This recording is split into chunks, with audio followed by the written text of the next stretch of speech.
Allô, c'est Josée pour Momento Books. Aujourd'hui, je vous propose un tutoriel pour vous montrer comment teindre votre papier avec des végétaux.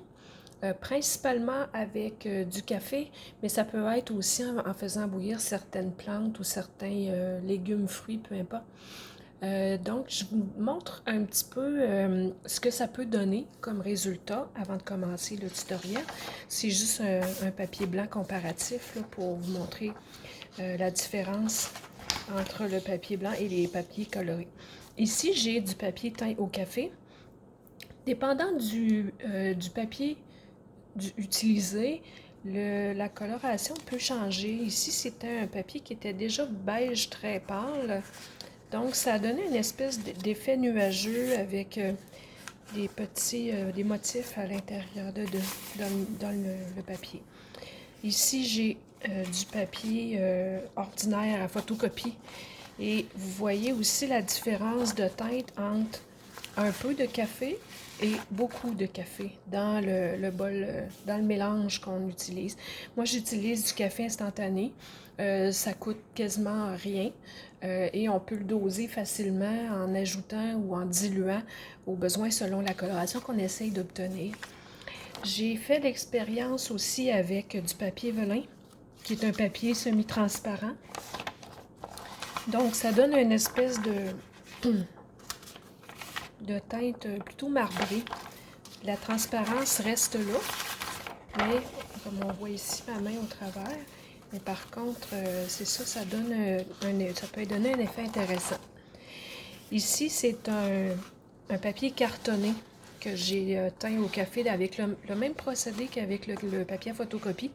Puis on voit que ça a fait une espèce d'effet pommelé qui est super joli. Ici, il y a même des fois des espèces de modèles comme de la givre un peu, là, on dirait il y a comme des petites tentacules ici dans le rebord. Là, en tout cas, c'est fait vraiment beau. Ici, c'est du papier teint avec d'autres végétaux. Ici, ça, c'est avec de l'avocat. Ici aussi.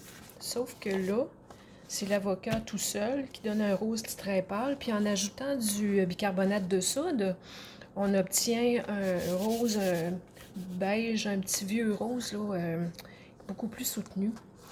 Donc, en ajoutant soit du vinaigre ou soit du bicarbonate de soude, des fois, ça donne des effets très intéressants, des modifications de la couleur. Ici, c'était un essai que j'ai fait avec de l'eau de cuisson de betterave.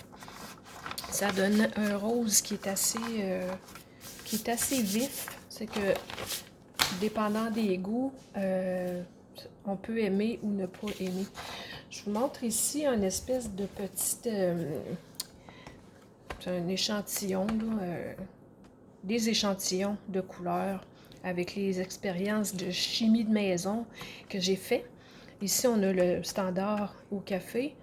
On a ici un mélange de café avec de la cannelle qui donne une odeur là, divine. J'ai mis un peu de colle dedans pour pouvoir des fois donner un collage ou un aspect un petit peu plus grungy. Là. Ici, c'est de l'avocat avec le bicarbonate de soude que je vous ai montré tout à l'heure. Ici, j'ai du romarin avec de la menthe que j'ai fait bouillir 1 heure. Le romarin avec la menthe, en ajoutant du bicarbonate de soude, on voit que ça modifie beaucoup la couleur. Puis ici, c'est le même mélange, c'est juste que quand j'ai fini de teindre mes papiers et qu'ils sont secs, je les repasse avec le fer à repasser. Puis ici, avec un fer chaud, ça réagit, ça change encore une fois de couleur. La betterave ici, betterave avec du bicarbonate de soude, ça donne une espèce de mauve brun-gris. En tout cas, c'est vraiment intéressant. Ici, des épinards, ça donne un petit jaune-vert très pâle, très discret. Ensuite, j'ai fait bouillir des épluchures d'oignons. Jaune, ça donne un beau orangé pâle. Puis les oignons rouges, eux autres, ils donnent une teinte un petit peu plus rouge, brune. Avec les oignons rouges, j'ai fait la tentative aussi en mettant du bicarbonate de soude. Ça rosit beaucoup. Puis avec le vinaigre, là, ça donne un teint plus beige verdâtre. Avec du vin rouge, on obtient un beau petit lavande comme ça. Puis quand on met du bicarbonate de soude dans le vin, ça donne un beau vert de gris. Ça, c'est un de mes préférés, franchement. Là, c'est surprenant ce qu'on peut obtenir en changeant le pH de nos liquides. Ici, j'ai du chou rouge. Le chou rouge nature, il donne ça, une espèce de marbré rose et bleu magnifique. En mettant du vinaigre sur le coup, ça tourne rose. Puis quand il est sec, on obtient du bleu. Pourquoi, je ne sais pas. La même chose avec le soda, ça donne une espèce de beau turquoise intense, puis en séchant, ça donne un beau vert. Encore une fois, je ne sais pas pourquoi ça change en séchant. J'ai tenté l'expérience avec des bleuets. Donc, avec le bleuet nature, on obtient un mauve foncé, violet foncé. Avec le vinaigre, ça donne une espèce de turquoise foncé, bleu, jeans.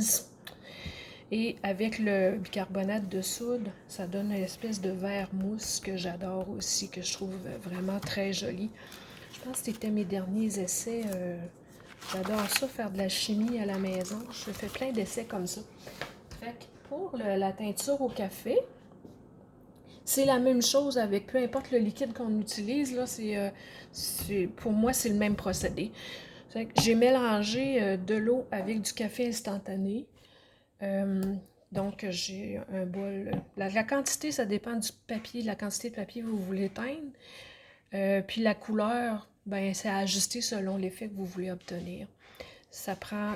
Ben, moi, j'utilise une éponge. Vous pouvez utiliser un pinceau. Moi, j'aime moins l'effet avec le pinceau parce que je trouve que les rayures de poils de pinceau restent. Donc, je préfère l'éponge. Ça prend du papier. C'est du papier à photocopie bien ordinaire. La façon de le laisser sécher, il y en a qui mettent ça dans le fourneau sur une plaque à biscuits à basse température, là, genre 200-250. Il faut surveiller, là, ça prend quelques minutes, c'est déjà sec. Moi, je préfère sécher à l'air, d'un, parce que de sécher au four une feuille à la fois, ça finit plus. Donc, une fois étendu, moi, je le laisse sécher là, puis quand il est sec, je le ramasse tout simplement. Puis deuxièmement, au four, je trouve que ça donne un effet craqué. Ça donne, quand on manipule le papier, un papier teint, là, tu sais, ça donne un crinkle, là. Mais quand il est passé dans le four, c'est 2 fois pire. Je trouve qu'il est plus facile à casser quand on essaye de le plier. Donc, je préfère le sécher à l'air. Puis une fois qu'il est sec, ben, soit on le met en dessous d'un poids, un épaisseur, une pile de livres, ou moi, je préfère le repasser ou faire repasser. Donc, on peut, ben, idéalement, c'est protéger notre surface avec un plastique parce que ça peut tacher le café. Puis on peut utiliser des gants si on veut. Avec le café, j'en utilise pas vraiment, c'est super facile à laver. Fait que tout ce qu'on fait, en fait, c'est de prendre du café, puis d'en étendre sur la feuille.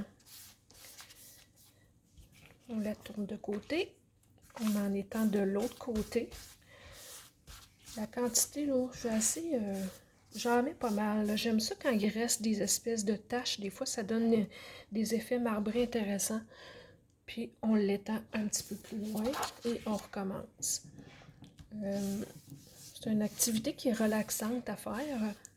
C'est ça. C'est des surprises à chaque fois. Vous me direz pourquoi tu n'achètes pas du papier déjà beige. Ben d'un, parce que le papier déjà beige, souvent les beiges, je les aime pas.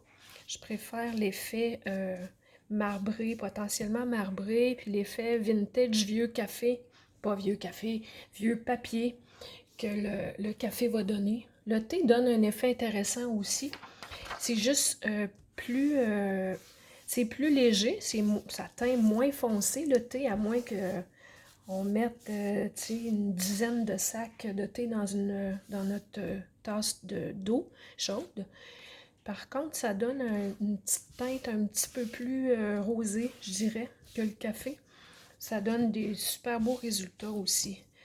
Ça, c'est moi tout craché, là, de déchirer mon papier en cours de route. Je les garde pareil, ces papiers-là, parce que même si je fais pas des feuilles complètes dans mes livres, dans mes journaux, ben, je le découpe puis je l'utilise dans des collages, dans des décorations de pages. Souvent, j'ai besoin de toute façon de toutes sortes de petits morceaux de papier. Fait que quand j'en déchire un, je le mets de côté une fois qu'il est sec. C'est ce que je fais avec. Donc, on y va comme ça. C'est selon la quantité de papier qu'on veut, qu'on a besoin. C'est vraiment tout simple. Donc, si vous avez des questions, vous pouvez me les poser en bas, ici, de vidéo, ou des commentaires. Ça me fait plaisir de vous lire. N'hésitez pas non plus à vous abonner à ma chaîne parce que je vais continuer à poster des petits tutoriels une fois de temps en temps.